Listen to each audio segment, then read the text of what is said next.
یہ دل تیری آمد پہ وا کروں، آجا ایک بار پھر تجھے میں سلام کروں۔ سلام my Heaven Writes family, I hope you all are doing well.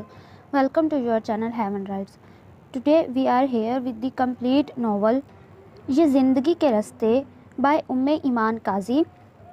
تو ناول سٹارٹ کرنے سے پہلے میں بات کرنا چاہوں گی ڈارک لو ساگا کی۔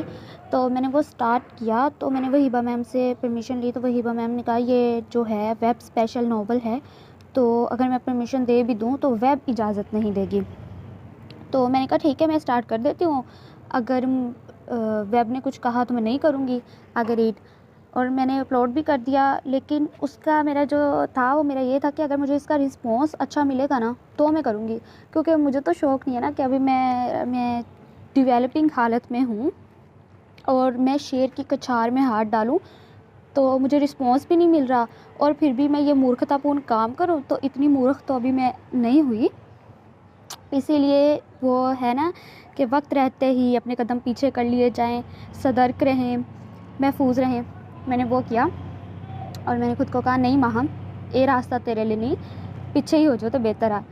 تو اسی لیے میں وہ ناول نہیں اپلوڈ کر رہی، کیونکہ وہ لانگ ناول ہے، اوپر سے تم لوگوں کا رسپانس اچھا نہیں تھا، تو اسی لیے میں نے سوچا کہ اس میں مجھے خطرہ بھی ہے، تھریٹ بھی ہے کہ مجھے اسٹرائک آ سکتی ہے، اسی لیے میں نے اس کا ارادہ ترک کر دیا۔ لیکن میں اس کی ریپلیسمنٹ میں ایک اچھا ناول لے کر آؤں گی جلد ہی، شاید تم اس کو اچھا رسپانس دے دو۔ تو ابھی ہم یہ والا ناول سٹارٹ کرتے ہیں۔ So let's get started. بھابھی یہ حدیبہ ابھی تک لوٹی نہیں کالج سے، 3 بج گئے ہیں، خدا خیر کرے، بوا نے گھبرا کر پوچھا۔ نفیسہ بیگم جو کہ جائے نماز لپیٹ رہی تھیں چونک کر ان کی طرف مڑی۔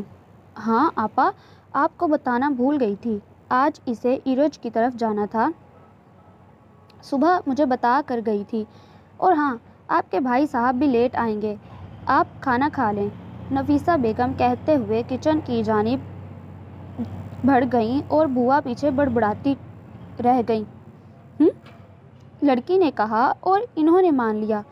ارے کتنی دفعہ کہا ہے جوان جہان بچی ہے، اس پر نظر رکھا کرو، اول تو کہیں آنے جانے ہی مت دو، بہت ضروری بھی ہو تو اماں بابا میں سے کوئی ساتھ جائے، نہیں تو مجھ نگوڑی کو ہی خبر کر دو، میں ہی چلی جاؤں گی۔ پر نہ جی، یہاں تو بابا آدم ہی نرالا ہے، ماں باپ کو کوئی فکر نہیں، کیسے اطمینان سے کہہ رہی ہے کہ ارج کی طرف گئی ہے، کون لے کر جائے گا، کس کے ساتھ آئے گی۔ نفیسہ بیگم تک ان کی یہ ساری باتیں پہنچ رہی تھیں، مگر وہ کان لپیٹے سنتی رہیں اور کوئی جواب دیے بغیر کھانا لا کر ان کے سامنے دھر دیا۔ بھابھی تم نے بتایا ہی نہیں کہ کس لیے گئی ہے۔ حدیبہ تمہارے بھائی کے گھر۔ بوا کی سوئی ابھی تک حدیبہ میں اٹکی ہوئی تھی۔ نفیسہ بیگم طویل سانس لیتی ہوئی سیدھا ہوئی۔ کل بھائی صاحب کا فون آیا تھا جب آپ سو رہی تھیں، بتا رہے تھے کہ بھابھی کی طبیعت ٹھیک نہیں، حدیبہ کو یاد کر رہی ہیں، تو کل جب ارج کو کالج سے پک کرنے آئیں گے تو حدیبہ بھی ساتھ ہی جائے گی، ایک دن رہ جائے گی ادھر ہی، پھر آتے ہوئے دونوں کو کالج چھوڑ دیں گے۔ اوئی ماں، میں بھر گئی، بھلے ہی تمہارے بھائی کا گھر ہے، 1000 رشتے ناتے ہوتے ہوں گے، مگر جوان لڑکا موجود ہے وہاں، کیسی ماں ہو تم بھابھی، 1-2 گھنٹے نہیں، پورا دن نہیں، رات بھی رہنے کو بھیج دیا، اور بھائی نے اجازت بھی دے دی۔ وہی ہوا جس کا نفیسہ کو ڈر تھا۔ بوا کھانا چھوڑ کر ان کی کلاس لینے لگ گئیں۔ آپا وہاں عفان اکیلا نہیں رہتا، وہ اور بھی لوگ ہیں، ماشاءاللہ بھرا پورا خاندان ہے، اور حدیبہ کے ماموں کا گھر ہے، کسی غیر کے گھر نہیں گئی، میرے بھائی نے باقاعدہ آپ کے بھائی سے اجازت لی تھی اسے لے جانے کی۔ جہاں تک رشتے ناتوں کے طے ہونے کی بات ہے، ہم بڑوں کے درمیان ہی ہوئی ہے ابھی تک یہ بات، بچوں تک معاملہ ابھی نہیں پہنچا کہ پہلے حدیبہ کی تعلیم مکمل ہو جائے، پھر عفان بھی کسی جاب سے لگ جائے تو ہی باقاعدہ رشتہ طے کریں گے۔ آپ بے فکر رہیں اور کھانا کھائیں۔ نفیسہ بیگم بات مکمل کر کے جلدی سے وہاں اٹھ گئیں، پتہ تھا کہ بوا اگلا 1 گھنٹہ ایسے ہی بولتی رہیں گی۔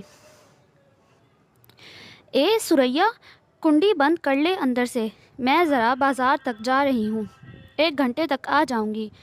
صفائی کر کے سالن بنا لینا، روٹیاں میرے آنے پر ڈالنا، اور ہاں منی سوئی ہے اندر، اس کا خیال رکھنا۔ اماں نے چادر پہنتے ہوئے ہدایت کا پلندہ اس کے کانوں میں انڈیلا اور خود چل دی بلی۔ کھسکم جہاں پاک۔ ان کے جاتے ہی سریا نے ہاتھ جھاڑے، کنڈی لگا کر اندر جا کر ٹائم دیکھا اور خود صفائی میں جت گئی۔ وہ تو شکر ہوا امی سبزی بنا کر رکھ گئی تھی۔ سالن بنانے کے دوران ہی منی اٹھ گئی۔ اس نے فیڈر بھر کے اس کے منہ سے لگایا۔ وہ دوبارہ سو گئی تو سریا نے اطمینان کی سانس لی۔ آٹا گوندھ کر اس نے کچن کا دروازہ بند کیا، ایک نظر منی کو آ کر دیکھا، پھر گھڑی پر وقت دیکھ کر چھت پر آ گئی۔ اخیر اگست کی دھوپ جسم کو چبھنے لگی تھی، مگر جہاں پرواہ کسے تھی، وہ وہاں واقعی اس کا منتظر تھا۔ شکر ہے آج جلدی آ گئی ہو، لگتا ہے خالہ گھر پر نہیں ہے آج، اس نے اندازہ لگایا۔ ہاں، ابا کے پیسے آئے ہیں کل دبئی سے، وہ ٹھکانے بھی تو لگانے تھے نا۔ ہمارے لیے اس عورت کے پاس چونی تک نہیں، اور اپنے اور بیٹی کے لیے ہر روز بازار کے چکر لگتے ہیں، رہی صحیح کسر اس کے میکے والی پوری کر دیتے ہیں۔ وہ تو آج کسی شادی میں گیا ہے سارا خاندان، ورنہ ٹبر کا ٹبر ابا کی کمائی دونوں ہاتھوں سے اڑا رہا ہے اور اپنی بیٹی کی بنیادی ضروریات کو ترس رہی ہے۔ ابا کو احساس نہیں۔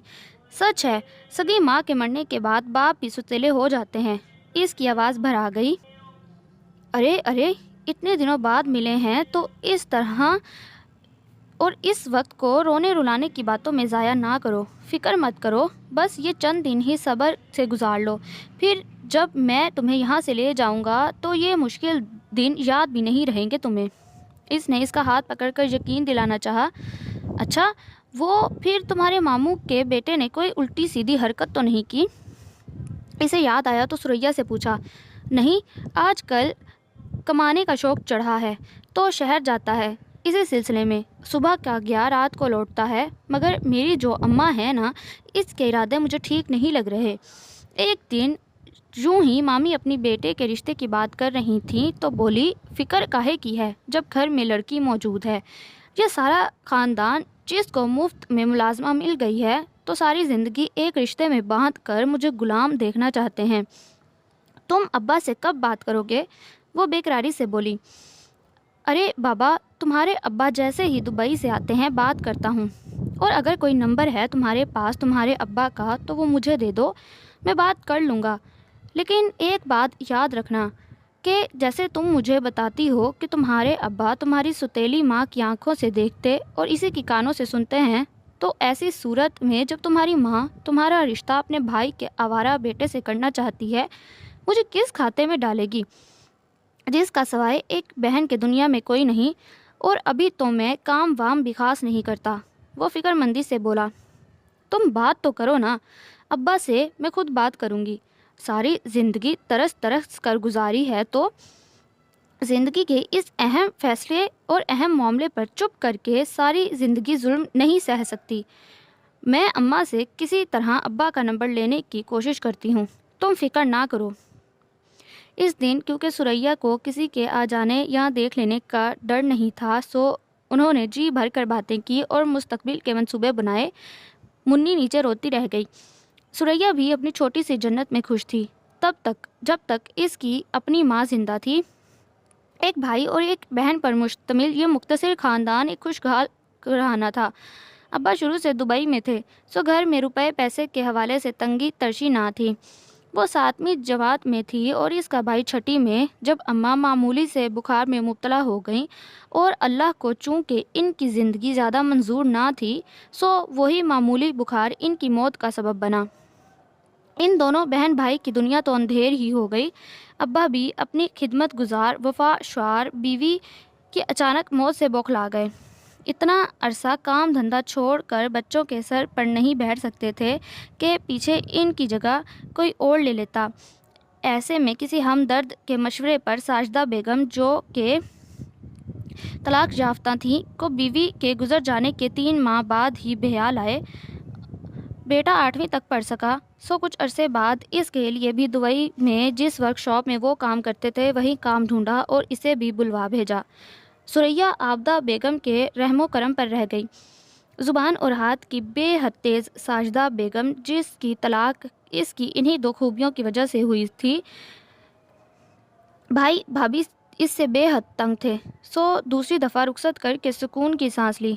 شادی کے 3 ماہ بعد ہی ساجدہ بیگم نے بھائی اور بھابھی کو اپنے ساتھ اسی گھر میں شفٹ کر لیا کہ جو ثریا کا بھی گھر تھا، اور ثریا کے ابا سے بہانہ یہی کیا کہ جس کا شوہر دبئی میں ہو، اس کی بیوی جوان بچی کے ساتھ تنہا کیسے رہ سکتی ہے۔ بہانہ کارگر ثابت ہوا اور ساجدہ بیگم کے بھائی اور بیوی ایک بیٹے سمیت ان کے گھر میں مستقل رہائش پذیر ہو گئے۔ بس تب سے ہی ثریا کے بڑے دنوں کا آغاز ہوا۔ پڑھائی میں وہ ویسے ہی واجبی سی تھی، گھر کے کاموں کا سارا بوجھ اس کے نازک کندھوں پر آن پڑا، تو کیسی پڑھائی، کہاں کی پڑھائی۔ مشکل سے ہی اس نے اپنا مڈل مکمل کیا اور تعلیم کو مکمل طور پر خیر آباد کہہ دیا۔ ساجدہ بیگم اور اس کی بھابھی، جن کا آپس میں پہلے اٹ کتے کا بیر تھا، اب خوب گاڑھی جمنے لگی۔ دونوں کے 2 ہی پسندیدہ کام تھے، ٹی وی دیکھنا اور محلے بھر میں گشت کرنا۔ ویسے بھی بھابھی اب ساجدہ بیگم سے تھوڑی دبنے لگی تھیں کہ اب وہ عام سی ساجدہ بیگم تھوڑی تھیں، دبئی پلٹ کی بیوی تھیں، خود بھی عیش کر رہی تھیں اور اپنے خاندان کو بھی کرا رہی تھیں۔ پیار کرنے والے ابا کی نظریں اور دل کیسے بدل گیا، ثریا آج تک سمجھ نہیں پائی۔ ہاں، ایک بھائی کا سہارا تھا جو کبھی کبھار فون پر بات کر لیتا اور کسی آتے جاتے کے ہاتھ ثریا کے لیے کچھ نہ کچھ بھجوا دیا کرتا۔ وہ بھی ساجدہ بیگم یہ کہہ کر ہتھیا لیتی کہ جوان جہان ہو کر آخر کو کل تمہیں بہانا بھی ہے، یہ سب تمہارے جہیز کے کام آئے گا۔ مگر بعد میں وہی چیزیں اور کپڑے، جویلری وغیرہ ساجدہ بیگم اور اس کی بھابھی کے تن پر سجے دیکھ کر اس کا دل خون کے آنسو روتا۔ ایسے میں ساجدہ بیگم امید سے ہو گئیں تو ثریا پر ذمہ داریوں کا بوجھ بڑھ گیا۔ وہ کاموں تلے دبتی چلی گئی۔ ابا اور بھائی نے صرف 3 بار ہی پاکستان چکر لگایا۔ بیٹا، اپنی ماں کا خیال رکھا کرو، جیسے کہے ویسے ہی کیا کرو۔ بچیوں کو کیونکہ پرائے گھر جانا ہوتا ہے تو ضد، کوتاہی، کام چوری کو ماں باپ کے گھر چھوڑ کر جانا پڑتا ہے۔ تم تو میری اچھی بیٹی ہو، امید ہے اپنے ابا کی اپنی امی کے سامنے عزت رکھو گی۔ دیکھو، اس نے تم سے کبھی ستیلا رشتہ روا نہیں رکھا، ہر ضرورت پوری کرتی ہے۔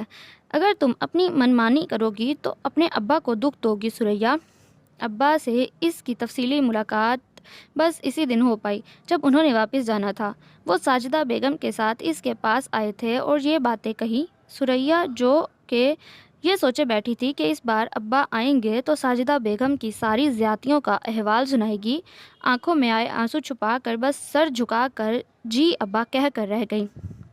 ہاں، بھائی اس بار جو چیزیں لایا تھا وہ اس نے ساجدہ بیگم کی نظر سے چھپائیں کہ ابا ہی اتنا سامان لائے تھے کہ ساجدہ بیگم کی نظر بھائی کے سامان سے چوک گئی۔ منی کی دیکھ بھال کی ذمہ داری اسی کے سر تھی۔ انہی دنوں میں جب وہ اپنے دکھ درد سنانے کو ایک ہمدرد کندھے پر سر رکھ کر رونا چاہتی تھی، اپنی اماں کو یاد کرنا چاہتی تھی۔ اسے ٹی وی دیکھنا بہت اچھا لگتا تھا، مگر ٹی وی پر اماں اور اماں کی بھابھی کی اجارہ داری تھی۔ اماں نے اب فرمائش کر کے ابا سے DVD بھی منگوا لیا۔ ثریا سارا دن کچن میں کام کرتی، اس کا دھیان کمرے میں لگی فلم کی طرف ہوتا جسے ایک دفعہ اماں کی بھابھی، جنہیں وہ مامی کہتی تھی، مہربانی سے دیکھنے کا موقع ملا تھا۔ اسے بہت پسند آئی۔ اس میں بھی اس کی طرح کی ہی ایک لڑکی تھی جس پر اس کی سوتیلی ماں ظلم کرتی، مگر ہیرو جب اسے اس کی ماں کے چنگل سے چھڑا کر لے گیا تو اس کے سارے دکھ دور ہو گئے۔ اس فلم کو دیکھ کر اسے اپنی زندگی میں آنے والے مرد کا خیال آیا اور تب ہی اس کو ہمسائے والے جمال کا خیال آیا۔ اونچا لمبا قد، فلموں کے ہیرو جیسا جمال، جس نے جب ثریا جیسی خوبصورت لڑکی کو اپنی طرف دلچسپی لیتے دیکھا تو خود اس کی طرف توجہ دینے سے نہ بچا سکا۔ جمال کی چھت اور ثریا کی چھت کی درمیانی دیوار ایک ہی تھی، وہیں ان کا پہلا تعارف ہوا۔ مامی کا بیٹا بھی کب تک ثریا جیسی خوبصورت لڑکی کو نظر انداز کر سکتا تھا؟ جبکہ گھر میں ماحول ہی ہر وقت فلموں اور ڈراموں والا تھا۔ وہ 9ویں جماعت پڑھ کر اسکول چھوڑ کر بیٹھ گیا تھا۔ اس کے 2 ہی شوق تھے، ایک فلمیں دیکھنا جس کے مواقع گھر میں موجود تھے، اور آوارہ گردی کرنا۔ اماں اور پھپھو کے پاس روپے پیسے کی کمی نہ تھی، سو اس کے دونوں مشاغل کو خوب ہوا ملی۔ باپ صبح کا گیا شام کو لوٹتا، ماؤں کی طرف سے سب ٹھیک ہے کی رپورٹ سن کر ایک طرف پڑھ کر سو جاتا۔ ثریا کی راتوں کی نیند تب اڑی جب اسے پتہ چلا کہ اماں نے اپنی بھابھی کو تسلی کرا دی تھی کہ اپنے بیٹے کے لیے رشتے کی فکر میں خوار نہ ہو۔ وہ ثریا کے ابا کو کہہ کر اپنے آوارہ بھتیجے کو دبئی بھجوا دے گی، یوں لڑکا بھی کام لگ جائے گا اور گھر کی لڑکی بھی گھر میں رہے گی۔ بس بات ابا کے کان میں ڈالنی باقی تھی۔ مانی، اماں کا بھتیجا، نے جب یہ بات سنی تھی تو اس کا التفات ثریا سے بڑھ گیا اور ثریا کی زندگی مشکل سے کٹھن ہو گئی۔ اف اللہ، اب کیا ہوگا؟ کالج میں خوشگوار موسم میں کلاسز اٹینڈ کرتے ہوئے حدیبہ کو اندازہ نہیں تھا کہ موسم چھٹی تک اس حد تک اپنا رنگ بدل لے گا۔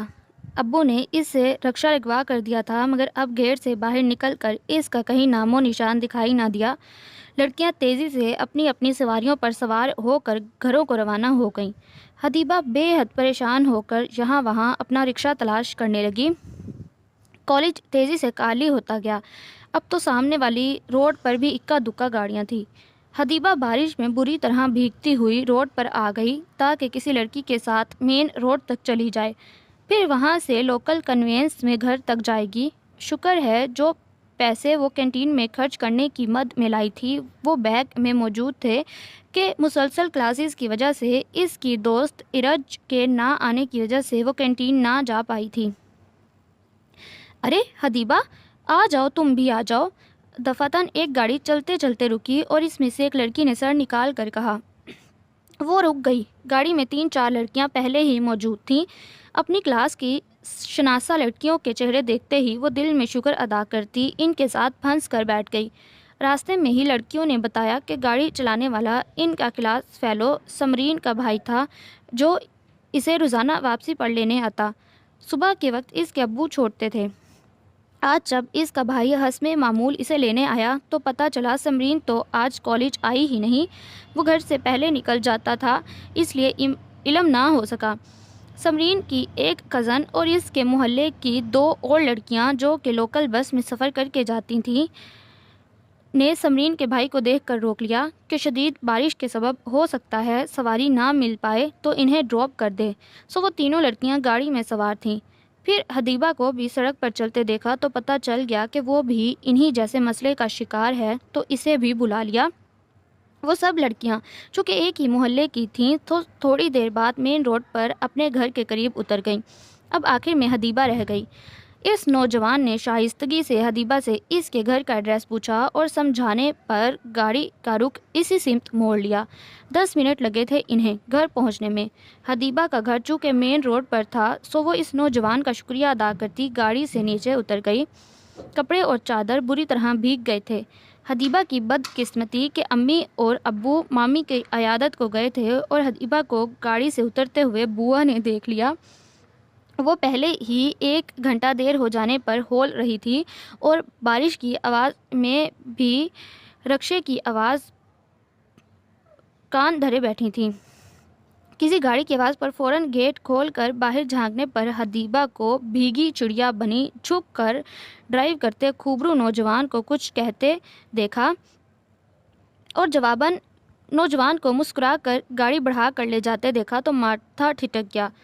ہاں تو بی بی، کب سے یہ چکر چل رہا ہے؟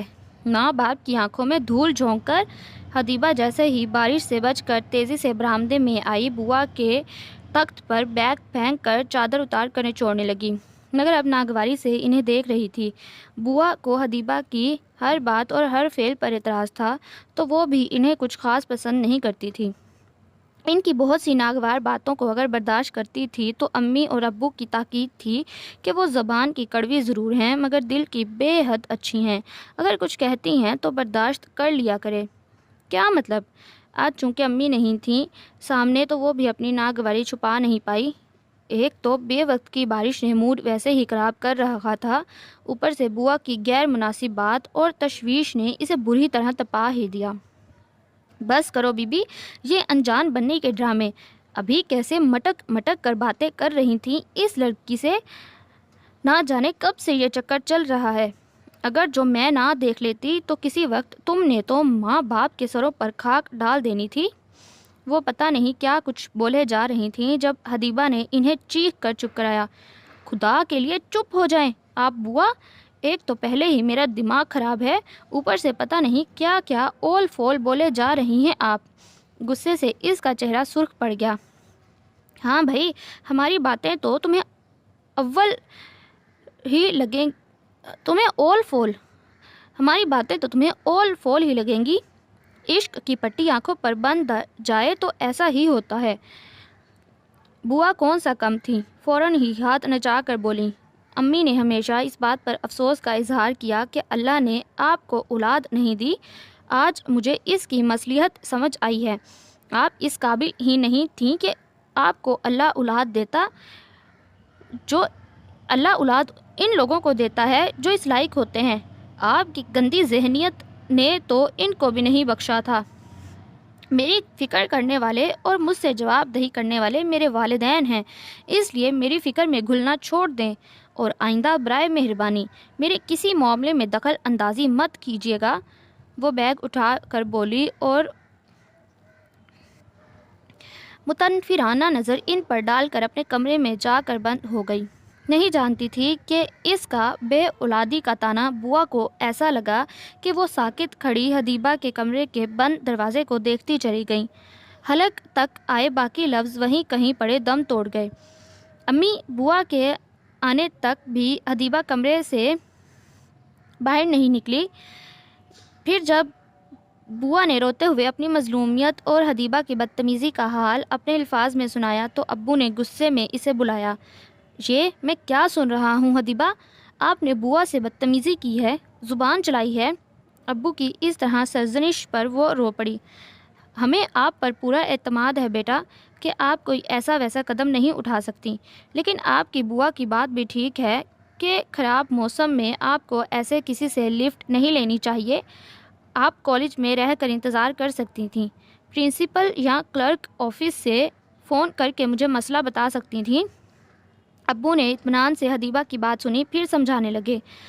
تو یہ ساری بات وہ ایسے بھی سمجھا سکتی تھیں، انہوں نے ڈائریکٹ میرے کردار کو ہی نشانہ بنایا ابو، وہ نروٹھے پن سے بولی۔ ہاں تو شتر بے مہار چھوڑ دو میاں بیٹی کو۔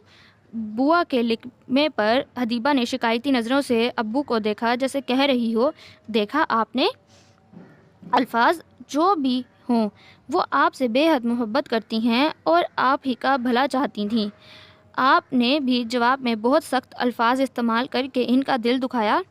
مجھے پوری امید ہے ہماری بیٹی آئندہ ہمیں شکایت کا موقع نہیں دے گی۔ اور ہاں، بہت دن ہو گئے حدیبہ بیٹی کے ہاتھ کی چائے پیے ہوئے، کیا خیال ہے؟ ابو نے بات کا رخ دوسری جانب پھیرنا چاہا، جانتے تھے اور بہت بار دیکھ اور سن بھی چکے تھے کہ بوا بہت دفعہ نفیسہ بیگم اور حدیبہ سے بہت سخت الفاظ میں بات کرتی ہیں، لیکن مصلحتاً چپ رہ جاتے کہ کچھ کہہ کر ان کی دل آزاری کرنا مقصود نہ تھا، وہ پہلے ہی دکھی تھیں۔ بہن کی شادی کرتے ہی سریا کو بے شمار وعدوں کی ڈور سے باندھے جمال اپنے بہنوئی کی مدد سے دبئی چلا گیا۔ اماں اور پھپھو کے بڑھاوا دینے پر مانی کی جرأتیں بڑھ چکی تھیں۔ سریا اپنا آپ بے حد چھپا کر رکھتی، پھر بھی وہ اسے ستانے کا کہیں نہ کہیں موقع نکال لیا کرتا۔ انہی دنوں 1.5 سال بعد جمال نے چکر لگایا تو وہ اسے سامنے پا کر بری طرح رو دی اور اپنے ساتھ ہونے والی زیادتیوں کو رو رو کر سنایا۔ مجھے بتاؤ میں کیا کروں تمہارے لیے؟ ڈھونڈ ڈھانڈ کر بڑی مشکل سے تمہارے ابا کا ایڈریس کسی سے لیا اور ان سے جا کر رشتے کی بات بھی کی۔ انہوں نے نہ صرف انکار کیا بلکہ ان کا رویہ اچھا خاصا بے عزت کرنے والا تھا۔ میرے ساتھ انہوں نے کہا کہ ان کی بیٹی کی نہ صرف بات طے ہو چکی ہے بلکہ شادی بھی ہونے والی ہے۔ جمال نے بے بسی اور دل گرفتگی سے اسے بتایا۔ تم بھائی سے ملتے جمال؟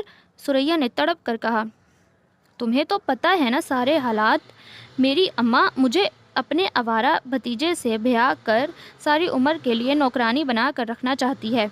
ابھی اس کی بات منہ میں ہی تھی کہ جھٹکے سے کسی نے اسے چٹیا سے پکڑ کر کھینچا۔ بے حیا، بے غیرت، شرم نہیں آتی؟ غیر مردوں کی باہوں میں باہیں ڈالے کھڑی ہے نامراد۔ میں تو پہلے ہی کہتی کی تھی کہ چھت پر کیوں اتنی دیر لگا کر آتی ہے کمبخت۔ دیکھیں آنٹی، آپ اسے اس طرح مارے مت، جمال نے کہا تو وہ اس کی طرف پلٹیں۔ جاؤ میاں، تم اپنا راستہ ناپو، جب اپنا خون ہی گندا ہے تو کسی کا کیا دوش۔ لیکن ایک بات سن لو غور سے، اگر آرام سے جانے کا کہہ رہی ہوں تو اپنے گھر کے مردوں کو فضول جھگڑوں میں پھنسانا نہیں چاہتی، ورنہ 1 منٹ میں تمہاری وہ درگت بنواؤں گی کہ سدا یاد رکھو گے۔ اب جاؤ، اور آئندہ اس کے آس پاس تو کیا محلے میں بھی نظر آئے تو ٹانگیں توڑوا کر رکھ دوں گی تمہاری۔ اماں چیخ کر بولیں۔ جمال کا چہرہ سرخ پڑ گیا۔ وہ کچھ کہنا چاہتا تھا مگر جانتا تھا کہ اس وقت اس کی پوزیشن کتنی کمزور ہے، سو درمیانی دیوار پھیلانگ کر اپنی چھت سے فوراً نیچے چلا گیا۔ اماں اسے بالوں سے پکڑے نیچے لائیں اور فرش پر دھکیل کر ایک بار پھر مارنا اور کوسنا شروع کر دیا۔ بس کرو ساجدہ، میں تو پہلے ہی کہہ رہی تھی کہ نکاح کر دو اس کا مانی کے ساتھ، مگر تم ہی کہتی رہیں کہ کچھ دن رک جاؤ۔ اب دیکھ لو نتیجہ۔ اب مانی کو پتہ چلا تو وہ بھی پتہ نہیں مانتا ہے یا نہیں اس سے شادی کو۔ آنکھوں دیکھی مکھی نگلنا بھلا آسان کام ہے؟ نام نہاد مامی نے تنفر سے کہا۔ اچھا بھابھی، اب گھر کے مردوں تک بات پہنچانے کی ضرورت نہیں، تمہارا مانی بھی کم نہیں ہے، کیا میں جانتی نہیں اسے؟ تم بس جلدی سے تیاری کرو، بازار سے جلدی میں ضروری خریداری کر آتے ہیں، بھائی اور مانی آتے ہیں تو آج ہی فوری نکاح کا بندوبست کر لیں۔ میں اب مزید دیر نہیں کرنے کی، کوئی اونچ نیچ ہو گئی تو دنیا اس کے باپ نے بھی مجھے ہی قصوروار ٹھہرانا ہے کہ سوتیلی ماں نے خیال نہیں کیا۔ اب یہ تھوڑا ہی پتہ ہے سب کو کہ لڑکی نے خود ہی آنکھ مٹکا کر رکھا تھا۔ ماں کہاں تک پہرے داری کرتی؟ اٹھ تو کمبخت، تیری تو میں آ کر خبر لیتی ہوں۔ اماں نے ایک بار پھر اسے بازو سے پکڑ کر اٹھایا اور کمرے میں جا کر بند کر دیا، پھر باہر سے تالا لگایا۔ منی کو دونوں نند بھاوج ساتھ لے گئیں۔ ثریا زور سے رونے لگی۔ کھولو مجھے نہیں رہنا اس گھر میں، مجھے مار دو، زہر دے دو، لیکن تمہارے اس آوارہ مانی سے شادی میں ہرگز نہیں کروں گی۔ ابا، بھائی، آ کر دیکھو، مجھے بچا لو۔ وہ دروازہ بجا رہی تھی اور زور سے چلا رہی تھی۔ 15 منٹ بعد جب اس کی آہو بکا ذرا ماند پڑنے لگی تو کسی نے کمرے کا دروازہ کھول دیا تھا۔ کالج سے چھٹی تھی، حدیبہ گھر پر ہی تھی۔ امی مامی کے ساتھ کسی خاندانی تقریب میں گئی ہوئی تھیں، ابو کسی دوست سے ملنے گئے تھے، بوا کچن میں لگی تھیں، جبکہ حدیبہ بے حد بور ہو رہی تھی۔ لاؤنج میں آ کر اس نے فون اٹھایا اور ارج سے بات کرنے لگی، اور اس وقت فون رکھا جب بوا کو کھانے کی ٹرے لے کر آتے دیکھا۔ پچھلی دفعہ بوا سے ہونے والی جھڑپ کے بعد وہ ان سے کم ہی مخاطب ہوتی، اگرچہ ان کی باتیں اب بھی وہی تھیں، دل جلانے والی۔ اب اس موئے فون سے فرصت مل گئی ہو تو کھانے کو شرف بخش دو۔ ان کا لہجہ اب نہ چاہتے ہوئے بھی تنزیہ ہوا چلا تھا۔ امی ابو شاید زیادہ محسوس نہ کرتے ہوں گے، مگر حدیبہ کو ان کی ہر بات دل پر لگتی تھی۔ ایسے ہی شوق ہے آپ کو خود کو تھکانے کا؟ کیا تھا اگر ایک کام والی رکھ لیتے ہم لوگوں کے گھروں میں ملازمین کی فوج ہوتی ہے، اور یہاں کپڑے بھی خود دھو، استری بھی خود کرو، برتن بھی دھو اور جھاڑو پوچھا بھی کرو۔ جس سے صاف بات ہے مجھے تو الرجی ہے، حالانکہ ہم افورڈ کر سکتے ہیں، مگر پتہ نہیں کیوں نہیں رکھتے۔ اس نے اپنا پسندیدہ کھانا تناول کرتے ہوئے ایک بار پھر بوا کے تھکے چہرے کو دیکھ کر اپنا پسندیدہ موضوع چھیڑا۔ بس بھی کرو بی بی، یہ ملازمہ رکھنے کی ضد کون سا تم اٹھ کر اپنے ہاتھ پاؤں چلاتی ہو؟ سارا کام تو تمہاری ماں اور میں ہی کرتے ہیں، پھر سمجھ میں نہیں آتا تمہیں کاہے کی تکلیف ہے؟ بوا بھی چمک کر بولیں۔ حدیبہ ایک بار پھر منہ بنا کر رہ گئی۔ دیکھو میری بچی، بڑے جو بھی کہتے ہیں اس میں ان کے سالہ سال کے تجربات کا نچوڑ شامل ہوتا ہے، بوا بولی تھیں۔ ادھر میرے پاس آ کر بیٹھو۔ کتنے دن سے تیل نہیں لگایا تم نے، کیسے روکھے بال ہو رہے ہیں؟ ایک ہی بیٹی ہو اپنی ماں کی، پھر بھی تمہارا ایسی باتوں کا خیال وہ کم ہی رکھتی ہے۔ وہ ہاتھ دھو کر آئی تو انہوں نے ہاتھ پکڑ کر اسے اپنے پیروں کے پاس بٹھایا۔ آپ بیٹی کو اپنے چنگل سے آزاد چھوڑ دیں تو امی بیچاری کو محبت جتانے کا موقع ملے۔ حدیبہ نے سوچا ضرور، پر کہا نہیں کہ نقص امن کا خطرہ درپیش تھا۔ بوا کے ہاتھ بڑی مشاقی سے اس کے گھنے بالوں میں چل رہے تھے، اور سچ بھی یہی تھا کہ اس کے لمبے اور گھنے بال بوا کی محنت اور دیکھ بھال کا نتیجہ تھے۔ اس نے پوری آزادی سے ایک آسودگی بھری سانس لی اور گھوم پھر کر 2 کمروں، ایک برآمدے، باتھ روم اور کچن پر مشتمل اس مختصر پورشن کا گھوم پھر کر جائزہ لینے لگی، جہاں نہ تو کسی سوتیلی ماں کی ناراضگی کا ڈر تھا، نہ ان کی بھابھی کا، اور نہ ہی اماں کے آوارہ بھتیجے مانی کا۔ اس روز اماں اور اس کی بھابھی کو رکشے پر جاتا دیکھ کر جمال بیرونی دروازے پر تالا پڑا دیکھ کر ساری صورتحال سمجھ گیا، اور خالی اور سنسان گلی دیکھ کر جب اس نے سن گن لی تو اندرونی کمروں سے ثریا کی چیخیں سنائی دیں جو وہ باہر نکلنے کے لیے مار رہی تھی۔ اس نے تھوڑی دیر رک کر کچھ سوچا اور ایک بار پھر اپنے خالی گھر کی چھت پھلانگ کر ثریا کے گھر کی چھت سے ہوتا ہوا ان کے صحن میں اتر آیا، اور آ کر اس کمرے کو جس کے باہر کنڈی لگی ہوئی تھی کھول دیا۔ ثریا جمال کو غیر متوقع طور پر دیکھ کر وہ گنگ رہ گئی۔ اپنی حیرت پر قابو پاتے ہی روتے ہوئے اسے سارا احوال سنا دیا۔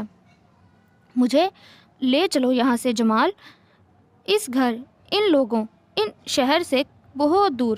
یہ لوگ نکاح کا بندوبست کرنے گئے ہیں، میں ساری زندگی اس دوزخ میں نہیں رہ سکتی۔ جس پل روتے ہوئے ثریا نے کہا تھا، جمال نے بھی فوری ایک فیصلہ کیا اور ثریا کو اپنا ضروری سامان سمیٹنے کا کہہ کر وہ خود اپنے گھر آ گیا۔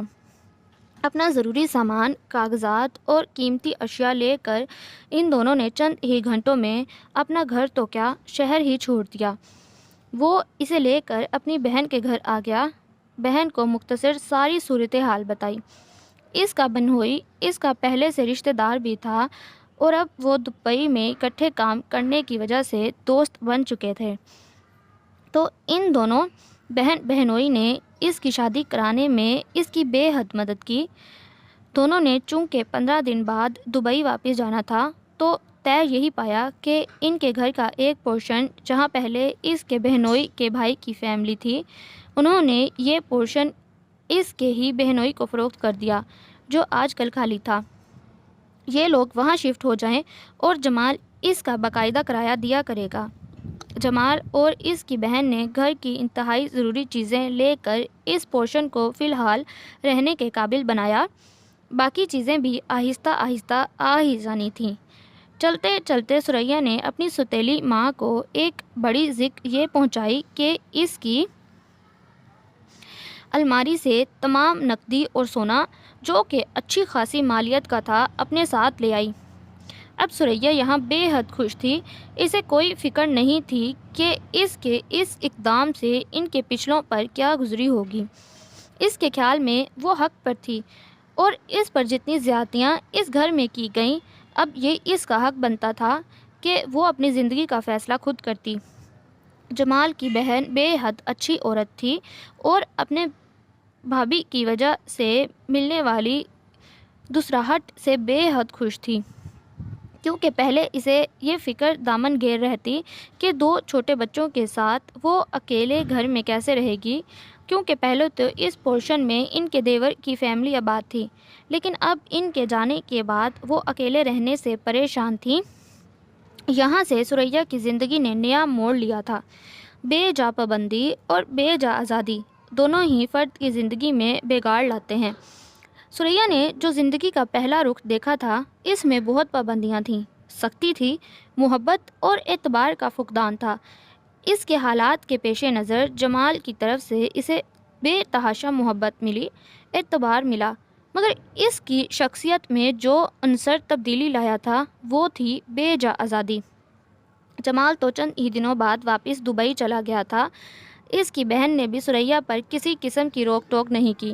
نتیجتاً اس نے جمال کی محبت اور اعتبار کا تو مثبت اثر لیا، مگر آزادی اور بے جا آزادی کو اس نے پہلی بار محسوس کیا تھا، سو توازن نہیں رکھ پائی۔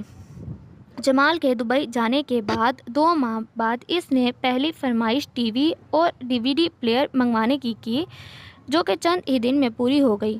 فلمیں دیکھنا اور جی بھر کے دیکھنا اس کا وہ شوق تھا جسے کبھی پورا نہیں ہونے دیا اماں نے، نہ اماں کی بھابھی نے۔ سو اب رات دن کی پرواہ کیے بغیر وہ یہ کام کرتی۔ جمال کی بہن اپنے بچوں سمیت دن میں کئی بار چکر لگاتی۔ وہ گھر کی فکر کیے بغیر اپنے اسی شوق میں الجھی رہتی تھی۔ دولت اور اختیار کا صحیح استعمال بہت کم لوگ کر پاتے ہیں، اور ثریا نے ان دونوں چیزوں کا بے جا استعمال کیا۔ انہی دنوں اس نے محلے میں نئی دوستیاں بھی بنا لیں۔ اسی کے جیسے شوق اور مشاغل رکھنے والی عورتیں اس کی دوست بن گئیں۔ 1-2 تو ایسی تھیں جنہوں نے اس کے ہاتھ میں کچھ کھلا پیسہ دیکھ کر اس کی طرف دوستی کا ہاتھ بڑھایا۔ جمال کی بہن نے دبے دبے لفظوں میں اسے سرزنش کی جب ثریا کے 2 کمروں کے چھوٹے سے گھر میں ایک نوجوان ملازمہ کو دیکھا۔ وہ اپنی طبیعت کی خرابی کے باعث ایک ہی گھر ہونے کی وجہ سے ہفتہ 10 دن چکر نہیں لگا سکتی تھیں۔ ہاں، اس کے بچے آتے جاتے تھے اپنی مامی کے پاس ٹی وی دیکھنے کے لیے۔ ثریا کو توفیق نہیں ہوتی تھی کہ جا کر نند کی خیریت ہی دریافت کر آتی، حالانکہ وہ دن میں 2 بار تو ضرور ہی آتی۔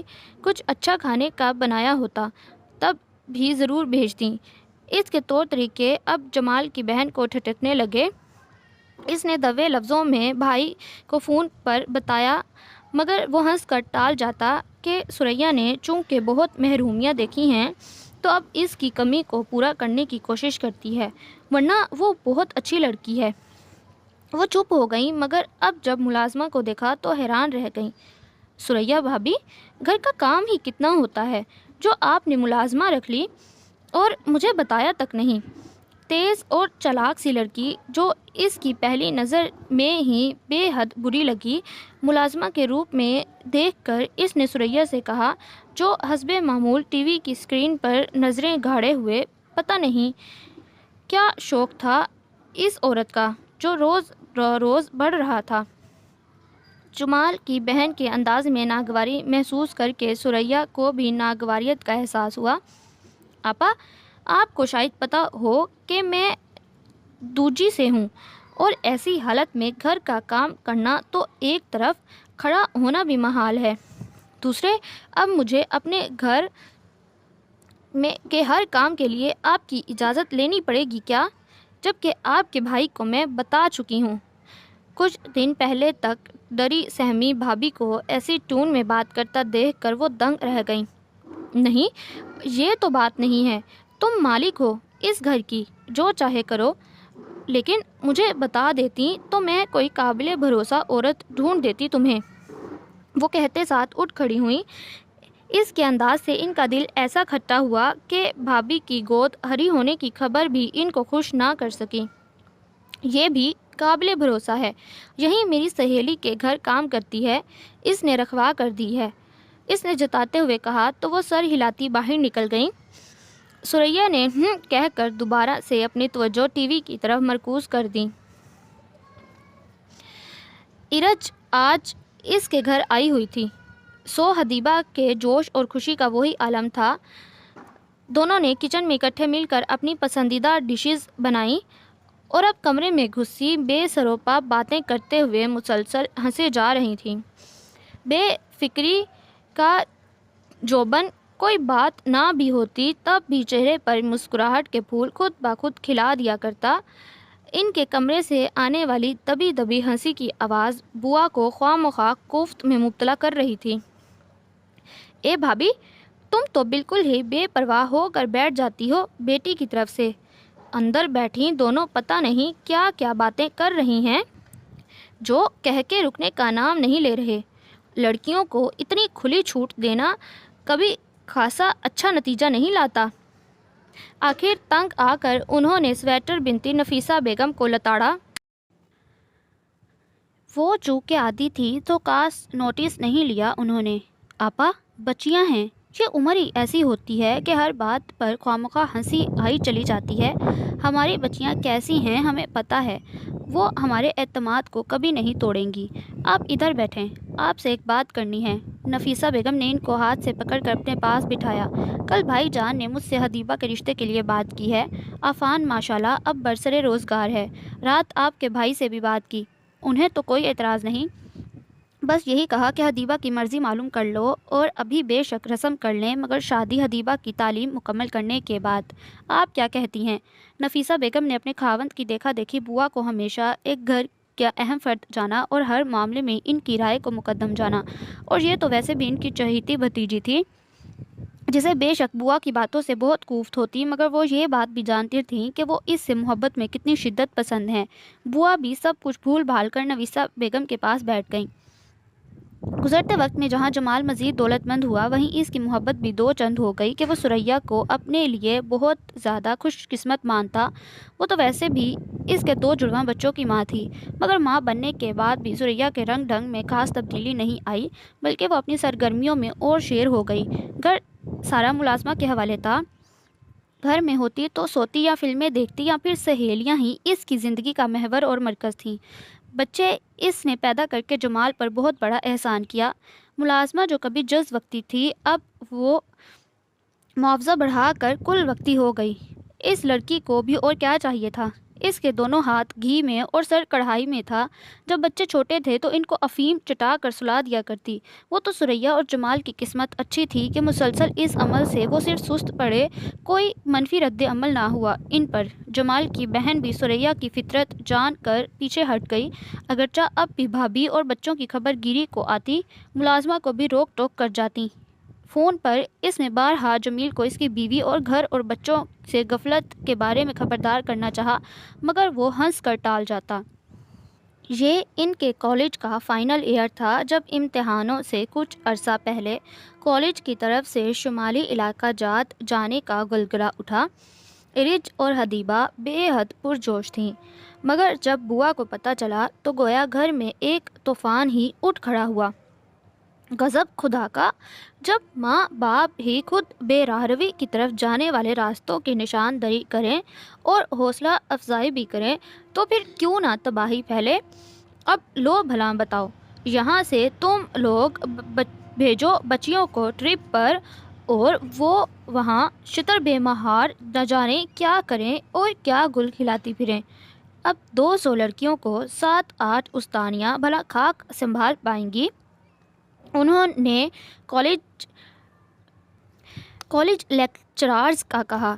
حدیبہ نے سختی سے ہونٹ بیچ لیے اور خود کو کچھ کہنے سے باز رکھا، مگر آنسو بھری نظروں سے بالکل پرسکون انداز میں سبزی بناتی ماں کو دیکھا تھا، جو نند کی کڑوی کسیلی ایسے سن رہی تھیں جیسے بہت خوشگوار ماحول میں خوشگوار باتیں ہو رہی ہوں۔ میں نے ابو سے اجازت لے لی ہے اور میں ضرور جاؤں گی۔ اسے بوا کے فتنہ ڈالنے کا ڈر تھا، اس لیے زور دے کر اپنی ماں کو مخاطب کیا، بوا کو یکسر نظر انداز کیا۔ ایسی منہ زوری لڑکیوں کو زیب نہیں دیتی۔ بوا اب کسی لڑکی کا قصہ سنانے لگی جو ماں باپ کو کالج ٹرپ پر جانے کا بہانہ بنا کر ہی گھر سے نکلی، مگر بعد میں پتہ چلا کہ وہ گھر سے تو کہہ کر گئی تھی، مگر آج تک اس کا پتہ نہ چلا۔ لڑکیوں کے ذہن میں ہو یا نہ ہو یہ بات، مگر آپ جیسی عورتیں ہوتی ہیں جو اپنے رویے اور اپنی باتوں سے ان کے ذہن میں ایسی باتیں ڈالتی ہیں اور لڑکیوں کو گھر سے بھاگنے پر مجبور کرتی ہیں۔ اور مجھے وہ دن بھی دور نہیں لگ رہا جب آپ مجھے بھی یہ قدم اٹھانے پر مجبور کر دیں گی۔ سن لیا آپ نے؟ حدیبہ جو کافی دیر سے اپنی ماں کی خاموشی اور بوا کی لان تانیاں سن رہی تھی، زیادہ صبر نہ کر سکی اور بالآخر پھٹ ہی پڑی۔ اس نے چلا کر بوا کو کہا اور تیز قدموں سے چلتی ہوئی اپنے کمرے میں جا کر دروازے کو اندر سے کنڈی چڑھائی۔ اس کی بات سن کر امی کے ہاتھوں سے چھری گر گئی، کٹی سبزیاں بھی گر گئیں، جبکہ بوا ایک بار پھر ساکت رہ گئی۔ کیا اپنے بچوں کو صحیح راہ دکھلانا غلط ہے، یا میں ایک بار پھر غلط کر رہی ہوں؟ دماغ میں سوچوں کے ادھم مچاتے سمندر میں جو سوچ سب سے اوپر ابھر کر آئی تھی وہ یہ ہی تھی۔ ثریا اب زیادہ خود اعتماد، زیادہ خوبصورت اور زیادہ دولت مند ہو گئی تھی۔ آج بہت دنوں بعد وہ گھر پر تھی، سو جمیلہ نوکرانی کا موڈ کچھ خراب ہی تھا کہ مالکن کی غیر موجودگی میں اسے کچھ زیادہ فائدہ تھا۔ ماہانہ رقم تو اس گھر سے بندھی تھی سو بندھی تھی، روزانہ کا کھانا وہی تیار کرتی، سو اسے بھی ثریا نے اجازت دے رکھی تھی کہ وہ اپنا اور بچوں کا کھانا لے جایا کرے۔ اس کے علاوہ اس گھر میں اس کی عیاشیوں کا سامان بہت تھا، برتن اور کپڑے دھونے والے صرف صابن سے لے کر ثریا کا دبئی سے آنے والا روزمرہ استعمال کا سامان۔ اس صفائی سے وہ اڑا کر لے جاتی کہ اس عاقبت نااندیش عورت کو احساس ہی نہ ہو پاتا۔ ایک دفعہ اگر کبھی ثریا اس کے گھر جا کر دیکھ لیتی تو آدھے سے زیادہ استعمال کی چیزیں، عام برتن سے چھوٹی موٹی چیزیں اس کے گھر کی تھیں۔ وہ حیرت سے گنگ رہ گئی جب اس نے اپنے 7 سالہ بیٹے کو ایک ماہر رقاص کی طرح رقص کرتے دیکھا۔ ارے دانی میری جان، کہاں سے سیکھا تم نے اتنا پیارا ڈانس؟ میں تو اتنی زیادہ کوشش سے بھی نہیں سیکھ پائی۔ ہائے کتنا شوق تھا مجھے۔ بجائے بچے کو روکنے کے، سرزنش کرنے کے، اس نے اسے بلا کر گلے سے لگایا۔ آج غور سے دیکھا تو پتہ چلا، ورنہ اسے پتہ ہی نہ تھا کہ اس کے دونوں بچوں کی عادات کیسی ہیں، وہ کیا کھانا پسند کرتے ہیں۔ ہاں، جمیلہ ہی سب کچھ جانتی تھی اس کے بچوں کے بارے میں، کب وہ ٹیوشن جاتے، کب قاری کے پاس جانا ہے۔ اسے تو اسکول اور ٹیوشن سے بھی زیادہ دلچسپی نہ ہوتی اگر جو جمال کا شوق نہ ہوتا۔ وہ ہر فون پر بچوں کی پڑھائی کے بارے میں خاص طور پر پوچھتا۔ اپنے آپ کو بچوں کی ذمہ داری سے آزاد کرا کے وہ خوش تھی کہ اس میں اپنی من پسند زندگی حاصل کر لی تھی۔ ایک بے حد چاہنے والا اور جان اور دولت لٹانے والا شوہر اس کا تھا، ذاتی گھر تھا، پیارے پیارے بچے تھے، وہ تو کسی بھی نقصان میں نہیں رہی تھی۔ اس نے کبھی بھول کر بھی اپنے پچھلوں کو یاد نہ کیا تھا، نہیں جانتی تھی کہ اولاد تو بہت نازک پودے کی مانند ہوتی ہے، جن پر مناسب توجہ نہ دو اور دیکھ بھال سے آبیاری نہ کرو تو وہ مرجھا جاتے ہیں، کملا جاتے ہیں، اور کچھ ایسے ہوتے ہیں کہ بے وقت کی توجہ سے پھول پھل تو جاتے ہیں مگر خودرو جھاڑیوں کی مانند۔ اس کے بیٹے دانیال کی ہمہ وقت بہن کے ساتھ رہنے سے کچھ زنانہ عادات پروان چڑھ رہی تھیں۔ گھر میں ہر وقت فلموں کے ماحول نے سونے پر سہاگے کا کام کیا، رہی صحیح کسر ماں کی طرفداری نے پوری کر دی۔ اب وہ کبھی کبھار جب ماں موجود ہوتی، بہن کے کپڑے پہن کر لپسٹک اور میک اپ کے دیگر لوازمات لگا کر اپنے اس زنانہ شوق کی تسکین کرتا جو خالصتاً اس کے غافل اور عاقبیت نااندیش ماں کی دین تھی۔ ارے دانی تو بالکل دلہن بن گیا، نوکرانی ایسی صورتحال میں خوش ہو کر کہتی، جبکہ اس کی بیٹی رانیہ کی شخصیت ماں کے برعکس دبی دبی سی تھی۔ وہ لڑکی تھی اور لڑکیاں لڑکوں کی نسبت ماں باپ کی توجہ زیادہ چاہتی ہیں۔ رانیہ کو اپنے گھر کی نسبت اپنی پھپھو کے گھر کا ماحول زیادہ پسند تھا، جس کے نتیجے میں وہ اسکول سے آ کر بیگ پھینک کر پھپھو کے گھر بھاگ جاتی، جہاں کا پرسکون اور محبت بھرا ماحول اس کے اندر کی محروم لڑکی کی تسکین کرتا۔ اگرچہ پھپھو کے بچے اس سے بڑے تھے، اس سے اس کی دلچسپیاں، شوق اور مشاغل مختلف تھے، مگر پھر بھی اسے اپنے گھر سے زیادہ پھپھو کا گھر اچھا لگتا۔ وہ روز سوچتی کہ کاش ایسا ہو کہ آج تو اس کی امی بھی پھپھو کی طرح اس کی پسند کا کھانا بنائیں، اس کی منتظر ہوں، مگر ہر روز اس کی امید دم توڑ جاتی۔ امی گھر پر ہوتی تو یا تو فلموں میں مگن یا سوئی ہوئی ملتی۔ جمیلہ ہی اسے کھانا دیتی، جس میں یقیناً ایک ماں کی محبت مخفوت تھی۔ حدیبہ کے ماموں ممانی آج باقاعدہ رشتہ لے کر آئے تھے۔ ارج اور حدیبہ حسب معمول کمرے میں گھسی تھیں۔ امی اور بوا نے مل کر کھانے کا انتظام کیا۔ بھابھی، تم تو سختی ہی نہیں کرتی ہو بیٹی پر، ذرا جو عقل ہو اسے۔ اب یہی دیکھ لو، ذرا فکر نہیں ہے کہ دو بوڑھیاں کچن میں لگی پڑی ہیں، اٹھ کر ذرا مدد کرا دے۔ یہی رشتہ دار جب سسرالی رشتوں میں بدلتے ہیں تو جن باتوں پر اب خوش ہو کر بیٹھے ہیں وہی باتیں پھر بری طرح چبھتی ہیں۔ میں نے خود ہی آج منع کر دیا تھا حدیبہ کو کہ میں کر لوں گی، ویسے وہ کروا تو لیتی ہے نا چھوٹے موٹے کام۔ سچ مانے تو سختی کو میرا دل نہیں مانتا۔ ایک تو وہ فطرتاً اچھی بچی ہے، پھر میں بھی یہ سوچ کر زیادہ روک ٹوک نہیں کرتی کہ پرائے گھر جا کر نہ جانے کیسے حالات ہوں گے۔ اپنے ماں باپ کے گھر تو بچیاں پوری آزادی سے زندگی گزاریں، پھر زیادہ روک ٹوک بھی ان کو باغی کر دیتی ہیں۔ صفائی بھی ساری اسی نے کی ہے، کل سے لگی تھی۔ امی نے حدیبہ کی طرف سے صفائی دے کر بوا کو چپ کروا دیا۔ حالانکہ امی بھی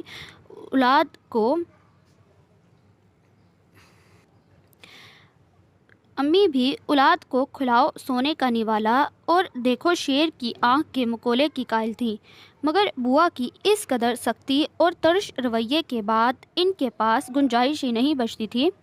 بیٹی سے زیادہ سخت لہجہ یا انداز اپنائے سو درگزر کر جاتی، اور بوا کو یہی بات ان کی حدیبہ کو دی گئی بے جا آزادی لگتی۔ اچھا بھابھی، تمہاری بھابھی کے انداز اور باتوں سے لگ رہا ہے کہ منگنی کرنے کا تہیہ کیے بیٹھی ہیں۔ میں تو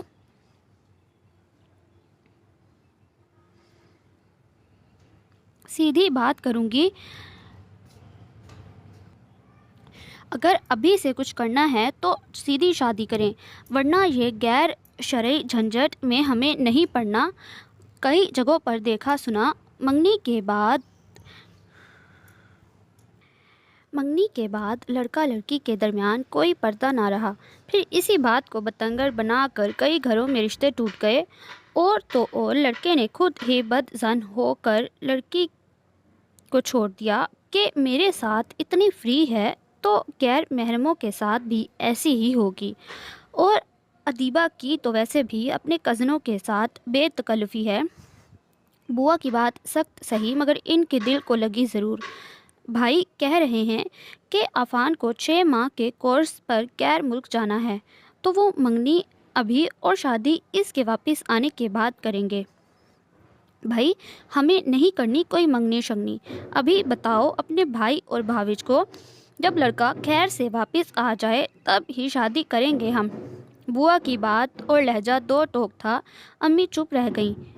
جمال کی بہن ایک صدمے کی سی کیفیت میں بیٹھی تھی۔ انہیں اپنی بھابھی کی غافل اور بے پرواہ خصلتوں کا اندازہ تو بہت پہلے ہو گیا، مگر جب بھائی نے ہی آنکھیں بند کر رکھی تھیں تو وہ اکیلی کیا کر سکتی تھیں؟ سو چپ ہو جاتی۔ اتنے پیارے بچے کی طرف سے ان کی ماں کی بے پرواہی انہیں سخت دکھ دیتی۔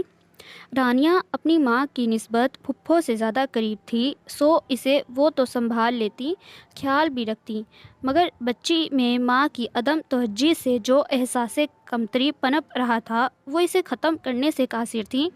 مگر دانیال کا کیا کرتی؟ اس سے انہوں نے بہت بار بہن کے کپڑوں میں ملبوس ہونٹوں اور رخساروں کو میک اپ کے لوازمات سے رنگے دیکھا اور سختی سے سرزنش بھی کی، مگر وہ ماں کا سر چڑھا تھا، کہاں ان کو خاطر ملاتا۔ بہت بار بے عزت ہونے کے بعد وہ ہر بار یہی سوچتی، بھاڑ میں جائے یہ عورت، وہ آئندہ اس گھر میں قدم نہیں رکھیں گی۔ مگر پھر اپنے دل کے ہاتھوں مجبور ہو کر بھاوج سے باز پرس کرنے چل پڑتی۔ ایک بار پھر منہ کی کھانے کے لیے۔ تو کیا ہو گیا آپا؟ میں تو ڈر ہی گئی کہ پتہ نہیں کیا غضب ہو گیا۔ دانیال لڑکا ہے اور لڑکا ہی رہے گا۔ ایسی چھوٹی چھوٹی معصومانہ حرکتیں کرنے سے اس کی جنس تھوڑی تبدیل ہو جائے گی۔ آپ کو تو فخر کرنا چاہیے کہ آپ کا بھتیجا اتنا پیارا ڈانس کرتا ہے کہ انڈیا کے اداکار بھی دیکھ لیں تو آنکھیں ملتے رہ جائیں۔ ورنہ رانیہ سے تو مجھے مایوسی ہے، کیسی دبی دبائی سی لگتی ہے، جیسے کھاتے پیتے گھر سے نہ ہو۔ آپا کے باز پرس کرنے پر سریا نے اپنی ہی منطق جھاڑی۔ مگر بھابھی سریا، آپ آنکھیں کھول کر تو دیکھو، نظر آئے گا کہ اس کی صرف رقص کرنے اور لڑکیوں والے لوازمات میں دلچسپی نہیں، بلکہ اس کا لہجہ، انداز، چلنے پھرنے اور بولنے کا انداز کس قدر زنانہ ہو گیا ہے۔ اور رہی صحیح کسر، آپ کی دی گئی شے نے پوری کر دی۔ ابھی پرسوں مجھے کسی نے بتایا کہ اپنی سہیلی کے بیٹے کی سالگرہ آپ نے اسے ڈانس کرنے کے لیے اٹھا دیا۔ اب بھی وقت ہے، اسے کنٹرول کیا جا سکتا ہے۔ اللہ نہ کرے کچھ ایسا ویسا ہو گیا تو آپ سر پکڑ کر روئیں گی۔ آپا نے جب اپنی بات ضائع ہوتے دیکھی تو نیل پالش سے اپنے ناخنوں کو رنگتی بھاوج کو دکھ سے دیکھ کر اٹھ کھڑی ہوئیں۔ آپ فکر مت کریں آپا، میری اولاد ہے، مجھے زیادہ پتہ ہے کہ کیا کرنا ہے اور کیا نہیں۔ اس نے ناخنوں کو دیکھتے دیکھتے ہی تلخی سے کہا، اور انداز ایسا تھا کہ گویا اب تم دفع ہو جاؤ۔ ویسے بھی جمال کی آپا کی روک ٹوک کی وجہ سے سریا کو وہ ایک آنکھ نہیں بھاتی تھی۔ وہی تو وجہ تھی کہ جمال بھی اب فون پر اس کے معمولات اور بچوں کی سرگرمیوں اور تعلیمی حالت جاننے کی خواہش کرتا، اور بعض دفعہ اس کے منہ سے بھی نکل جاتا کہ سریا، گھر اور بچوں پر دھیان دیا کرو۔ آپا بتا رہی تھیں کہ بچے بگڑتے جا رہے ہیں۔ میں نے تمہیں کہیں آنے جانے سے نہیں روکا، لیکن بچوں اور گھر کو نوکرانی کے سہارے چھوڑ دینا ٹھیک نہیں ہے۔ تم بے شک اپنا آنا جانا میل ملاپ رکھو، مگر بچوں کو آپا کے حوالے کر کے جایا کرو، بلکہ آپا کو ہی بلا لیا کرو۔ کچھ سالوں سے یہ آپا نامہ سن سن کر اسے آپا سے نفرت ہو گئی، جنہوں نے بلا وجہ اس کے جان چھڑکنے والے شوہر پر اس کے خلاف کر دیا۔ لہٰذا جو تھوڑی بہت مروت وہ ان سے پہلے برت لیتی تھی، اس سے بھی گئی، اور آپا ایک بار پھر ان کی دہلیز سے وقت آنے سے پہلے وہ منظر دیکھ کر ہل گئیں جس نے ان کی راتوں کی نیندیں اڑا دیں۔ اس بار انہوں نے جمال کو جوں کا توں حال کہہ سنایا، اور جمال نے بھی سریا نامہ شروع کرنے کے بجائے چپ ہو کر قدرے تشویش سے ان کی بات سنی۔ گھر سے، بچوں سے، سریا کی بے پرواہی کے قصوں کو کبھی وہ سریا اور اپنی بہن کی مخصوص نند بھابھی والی روایتی چپلش سمجھتا، اور سریا سے بے حد محبت کے پیش نظر اسے مارجن دے جاتا کہ ساری زندگی محرومیوں میں پلنے والی لڑکی اب اپنے شوق پورے کر رہی ہے تو آخر میں چور ہو ہی جائے گی۔ پھر آپا بتاتی تھیں کہ وہ رانیہ کو زیادہ تر اپنے پاس رکھتی ہیں، تب وہ مطمئن ہو جاتا کہ آپا ہیں ہر مسئلے کو حل کرنے کے لیے۔ مگر اب جو بات کھل کر آپا بتا رہی تھیں، اس نے اسے تشویش میں مبتلا کر دیا۔ حدیبہ اب ساکت بیٹھی ارج کو دیکھ رہی تھی، جس نے بتایا تھا کہ ان کی طرف سے منگنی کی خواہش تھی، مگر منگنی کی خواہش کو رد کرنے کے بعد اس کی امی سخت غصے میں ہیں اور ماموں پر دباؤ ڈال رہی ہیں کہ ان کا بیٹا کوئی گرا پڑا نہیں جس کے لیے وہ لوگ ان کو رشتہ دینے میں پسو پیش سے کام لے رہے ہیں۔ اب امی کی ضد ہے کہ وہ خالہ کی بیٹی کا رشتہ لے کر تمہاری بوا کو منہ توڑ جواب دیں گی، جنہوں نے اس دن امی ابو کو اتنی باتیں سنا دیں۔ ابو بھی بظاہر چپ تھے۔ غصے میں ریچھ اسے ساری صورتحال آگاہ کر رہی تھی جو ان کے گھر میں 3 دن سے درپیش تھی۔ حدیبہ شروع سے بوا سے چڑتی تھی، کھار کھاتی تھی، ان کے انداز، ان کی باتیں ان کے رویے پر اسے زندگی میں پہلی بار بوا سے شدید نفرت محسوس ہوئی۔ تم کچھ کرو حدیبہ، پھپھو سے کہو ابو کو فون کر کے منگنی کے لیے ہاں کر دیں، پھر شاید کچھ بات بن جائے۔ عفان بھائی بھی بہت پریشان ہیں، انہی کی ضد پر امی رکی ہوئی ہیں، ورنہ اب تک خالہ سے بات کراتی جو رشتہ دینے کو گویا تیار ہی بیٹھی ہیں، اور باتوں باتوں میں کئی بار امی کو سنا بھی چکی ہیں۔ وہ خاصے تنے ہوئے موڈ اور سوجی آنکھوں سمیت کالج سے آئی اور بوا کے دروازہ کھولنے پر ایک کھولتی نظر ان پر ڈال کر اپنے کمرے کی جانب چلی گئی۔ بوا حیرانی سے اس کا رویہ دیکھتی رہ گئیں، جس نے ان کے سلام کے جواب میں فقط ایک گھوری سے انہیں نوازا۔ وہ اس کے پیچھے ہی آ گئیں۔ بتا دیں ان کو کہ خوش ہو جائیں اب، مامی نے منگنی والی بات نہ ماننے کو اناہ کا مسئلہ بنا لیا اور اب عفان کا رشتہ اپنی بہن کے گھر کر رہی ہیں۔ کیا تھا جو آپ ان کی بات مان لیتے، مگر کہاں، آپ کو کہاں اپنی اولاد کی خوشیاں نظر آتی ہیں؟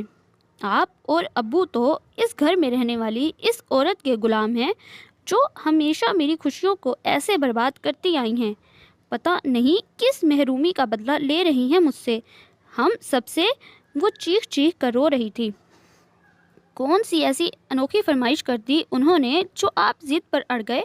اور اس عورت نے کتنی فضول باتیں سنائی ہیں مامی کو، کیا زمانے کے بگڑنے کے قصے لے کر بیٹھ گئیں کہ مامی کہتی ہیں اب اس گھر میں قدم نہیں رکھنا۔ میں کہہ رہی ہوں امی، ان کی بات آپ نے نہ مانی تو میں خودکشی کر لوں گی، پھر بیٹھ کر چین کی بانسری بجائیے گا آپ۔ اس نے دروازے میں بت بنی کھڑی پھپھو کو دیکھ کر بھی چپ اختیار نہیں کی، امی کو زور دے کر کہا اور دھپ دھپ کرتی بوا کے نزدیک سے ہو کر چلی گئی۔ امی نے آنسو بھری نظروں سے بوا کو دیکھا اور نظریں چرا کر بیٹی کے پیچھے چل دیں۔ یہ کیا کیا تو نے بدبخت عورت، میری دی گئی آزادی، محبت اور اعتبار کا یہ صلہ دیا کہ میری زندگی بھر کی پونجی کو برباد کر دیا۔ جمال اپنے بال نوچ رہا تھا، غصے سے اس کی آواز پھٹ گئی تھی۔ ثریا خود صدمے سے بے حال تھی۔ خوشیوں کے پینڈولم میں جھولتے جھولتے خوشیاں وصولتے اس نے یہ کب سوچا تھا کہ ایک دن ایسا آئے گا کہ اس کی زندگی میں بدبختی کی مہر لگانے اس کی زندگی میں بدبختی کی مہر آنے والی ہے۔ اپنی بہن کی اصل صورتحال کی آگاہ کرنے پر جمال کو جیسے ہی چھوٹ ملی وہ پہلی فرصت میں پاکستان آیا۔ زندگی میں پہلی بار اس نے آنے سے پہلے ثریا کو نہیں بتایا۔ گھر آنے پر اسے واقعی گھر میں صرف ملازمہ ہی ٹی وی دیکھتی دکھائی دی۔ جمال کو دیکھ کر وہ ہڑبڑا کر اٹھ کھڑی ہوئی، اس کے ہاتھ میں موجود فروٹ باسکٹ نیچے گر گئی جس میں انگور کے دانے چن چن کر کھاتی وہ فلم کے کسی سین میں مگن، شاید خود کو فلم کی ہیروئن سمجھ رہی تھی۔ بچے سکول گئے ہیں صاحب، اور بیگم صاحبہ اپنی دوست کے گھر گئی ہیں، اس نے گھبرا کر بتایا۔ جمال فوری طور پر بچوں کے اسکول گیا۔ دونوں کے اسکول الگ الگ تھے اور دونوں ہی ٹیچرز اس کے انتظار میں تھے، شاید تبھی شکایات کا ایک ڈھیر تھا ان کے پاس۔ رانیہ کی رپورٹ سن کر اسے کافی تکلیف ہوئی کہ اس کی بچی کلاس کی سب سے زیادہ ڈل اور سہمی ہوئی بچی تھی اور پڑھائی میں بھی بہت پیچھے تھی، مگر دانیال کے اسکول آ کر اس کی رپورٹ سن کر تو جیسے جمال کو لگا اس کے دھڑکن ہی رک گئی ہو۔ اس کے بچے کی شخصیت میں بدلتی عادات اور خصلتوں کی بدولت اسے پورے اسکول میں بہن جی بلایا جاتا اور گزشتہ 3 ماہ سے وہ اسکول ہی نہیں آ رہا تھا، جس کے نتیجے میں اس کا نام اسکول سے خارج کر دیا۔ وہ دل و دماغ میں غم اور غصے کا طوفان لیے روٹ رہا تھا جب محلے کے ایک پرانے ہمسائے احمد صاحب نے اسے پہچان کر روک لیا۔ سلام دعا کے بعد انہوں نے جو کچھ کہا اسے سن کر جمال کو لگا جیسے اس کے کانوں میں کسی نے پگھلا ہوا سیسا انڈیلا ہو۔ جمال بھائی، دولت اکٹھی کرنا اچھی بات ہے، پر اس کی دھن ایسی نہیں ہونی چاہیے کہ آپ کی اصل دولت یعنی اولاد آپ کے ہاتھ سے نکل جائے، انہوں نے کہا تو جمال نے اپنا حلق خشک ہوتا محسوس کیا اور استفہامیہ انداز میں انہیں دیکھا، گویا آگے کی بات جاننا چاہ رہا ہو۔ اس میں کچھ بولنے کی سکت نہیں تھی۔ کوئی 2 سال پہلے یہاں مجیدے ہوٹل کے اوپر والے چوبارے کے اوپر خواجہ سراؤں کا ایک گروہ آ کر ٹھہرا ہے۔ یہ کوئی عجیب بات نہیں ہے، ان کا پیشہ ہے شادیوں اور مختلف فنکشنز میں جا کر اپنا فن دکھا کر پیسے کمانا۔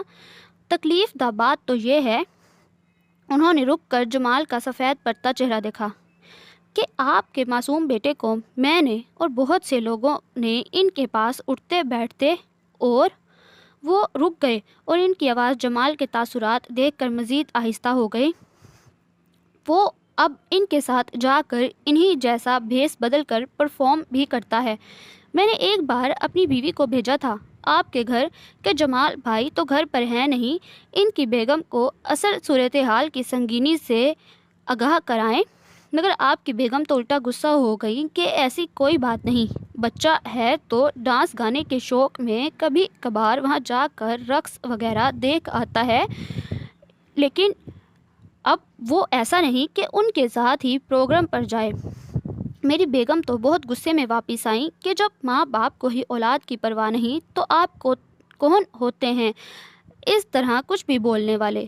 تو میں بھی چپ ہو گیا، اور جب بچے کو وہاں جاتے دیکھتا تو خود کو اسے ٹوکنے سے باز نہ رکھ سکا، اور آج آپ کو دیکھ کر پہلی فرصت میں بتا رہا ہوں، خدارا وہ کم سن ہے، ابھی اسے روک لیجئے، اب بھی کچھ نہیں بگڑا۔ اونچا لمبا تنومت جمال لڑکھڑاتے ہوئے گھر آیا۔ ثریا ہنوز غائب تھی، وہاں اس کی بہن کو اس کے آنے کی خبر مل چکی تھی۔ غمگسار بہن کو سامنے پا کر وہ اس کے گلے لگ کر پھوٹ پھوٹ کر رو دیا اور انہیں ساری بات کہہ سنائی۔ وہ خود یہ بات سن کر حواس باختہ ہو گئیں۔ وہ آتے آتے اس چوبارے پر بھی گیا جسے تالا لگا تھا، اور ثریا کی بدبختی کہ وہ اور دانیال آگے پیچھے گھر میں آئے۔ دانیال نے سکون کا بستہ گلے میں لٹکا رکھا تھا، پتہ نہیں وہ کب سے یہ کھیل جاری رکھے ہوئے تھا۔ وہ بستہ پھینک کر باپ کی طرف لپکا۔ اس کے انداز، اس کا رویہ، اس کے چلنے بولنے کے طریقے نے جمال کو بھونچکا کر دیا۔ ابھی 9 ماہ پہلے ہی تو وہ پاکستان کا چکر لگا کر گیا تھا، تب شاید بات ابتدائی مراحل میں تھی، مگر اب اسے لگا وہ خواجہ سراؤں کے کسی ایک رکن سے مل رہا ہو۔ کہاں سے آ رہے ہو تم؟ سپاٹ انداز میں اس نے دانیال کو خود سے الگ کر کے پوچھا۔ تھا تو بچہ ہی، باپ کے رویے پر سٹ پٹا گیا۔ جھوٹ مت بولنا، میں ابھی تمہارے اسکول سے آ رہا ہوں، وہ زور سے چیخا۔ دانیال نے خوف زدہ ہو کر سر اور آنکھیں جھکائیں، اور یہی ثریا کی آمد تھی۔ اسی پل جمال کو نہ جانے کیا ہوا، وہ دانیال پر پل پڑا، اور اگر آپا اس دن بیچ میں نہ آتی تو شاید وہ اسے جان سے مار دیتا۔ رانیہ الگ ایک طرف کھڑی تھر تھر کانپ رہی تھی۔ اس نے اسے اتنا مارا کہ جسم کے بعض حصوں سے خون رسنے لگا۔ یہی اس کی زندگی کی بہت بڑی غلطی تھی کہ اس نے ثریا کو آزادی دی، وہ پہلی غلطی تھی۔ دوسری یا آخری، اس نے ثریا کو بھی بے حد برا بھلا کہا۔ وہ اپنی محبوب بیوی کو 3 بول بھی بول دیتا اگر جو آپا اس بار درمیان میں نہ آ جاتی۔ وہ رات اگر ان پر بھاری تھی تو اس رات کی صبح ایک قیامت لے کر آئی ان سب کے لیے۔ دانیال کو مارتے ہوئے وہ بھول گیا کہ بچے ہوں یا پھول، ان کو نرمی سے برتا جاتا ہے، ورنہ وہ ٹوٹ پھوٹ جاتے ہیں۔ اگر وہ ہوش اور عقل مندی سے کام لیتا تو بچے کو محبت سے سمجھا سکتا تھا، اس کی ساری محرومیوں کو اپنی محبت میں سمو کر ہو سکتا تھا وہ اس کو سیدھی راہ پر لے آتا۔ اسے بے دردی سے مار کر اس نے بچے کی بغاوت کو ہوا دی۔ اسے کہا تھا کہ وہ اگر ان خواجہ سراؤں سے ملا بھی تو وہ جان سے مار دے گا۔ یہی بات دانیال کی سانس روکنے کے لیے کافی تھی۔ میک اپ، زرق برق کپڑے، نت نئے پروگرام، پھر ان سے ملنے والے رویے۔ اگرچہ ثریا نے بچوں کو کبھی روپے کی کمی نہیں ہونے دی تھی، مگر اپنے فن کی داد وصول کرتے ہوئے روپے کمانا الگ ہی مزہ تھا۔ تھکن اور صدمے سے چور باپ کے خوف اور دہشت سے مزید سہمی ہوئی بہن، اور ابھی تک صورتحال کی سنگینی کا اندازہ نہ کر سکنے والی ماں، وہ سب اس وقت نیند کے زیر اثر تھے، اس نیند کے جو ہر قسم کے حالات میں اپنے ہونے کا حق وصولنے آن موجود ہوتی ہے، حتیٰ کہ سولی پر بھی۔ بس وہ سب کو چھوڑ کر رات کے پچھلے پہر بھاگ گیا۔ صبح سب سے بیدار ہونے صبح سب سے پہلے بیدار ہونے والا جمال ہی تھا، جسے اس احساس ضیاء نے سکون سے سونے نہیں دیا کہ اس نے اپنے جگر کے ٹکڑے پر ہاتھ اٹھایا اور کس بے دردی سے اٹھایا۔ وہ ندامت سے چور ہوتے اس کے کمرے تک آیا اور دھک سے رہ گیا۔ سریا، سریا، دانیال کہاں ہے؟ غافل پڑی سریا کو جھنجھوڑ کر اٹھاتے اس نے پوچھا، اور اس کا جواب جانے بغیر ہی سارے کمرے اور واش رومز میں اس کو ڈھونڈنے لگا۔ گیلری میں سے ہوتا ہوا آپا کا درمیانی والا ذیلی دروازہ کھولتے ان کی طرف آیا۔ اتنی علل صبح وہ کہاں جا سکتا تھا؟ یہ خیال ہی اس کا دل جیسے مٹھی میں بھینچے لے جا رہا تھا۔ پھر آپا کا پورا گھر چھان مارنے کے بعد اس کے قدم دوڑتے ہوئے اسی چوبارے کی طرف اٹھ گئے جہاں پر تالا اس کا منہ چڑھا رہا تھا، اور آج 3 دن گزر جانے کے بعد بھی دانیال کا کچھ اتا پتہ نہ تھا۔ پولیس، اخبار، ٹی وی، ہر جگہ پر وہ مارا مارا پھرا۔ ہوٹل کے مالک نے ہی بتایا کہ اس نے بچے کو تو نہیں دیکھا، مگر وہ لوگ جس طرح اچانک آئے تھے اسی طرح اچانک رات کے پچھلے پہر اپنا حساب کتاب چکتا کر کے چلے گئے۔ کہاں؟ وہ یہ نہیں بتا سکتا تھا۔ سریا اب صدمے سے گش پر گش کھا رہی تھی۔ جمال سارا دن پاگلوں کی طرح دانیال کو ڈھونڈتا رہا۔ غصے میں آ کر سریا کو دھنک کر رکھ دیتا جو خود صدمے سے نڈھال تھی۔ ایسے میں رانیہ مزید سہم گئی۔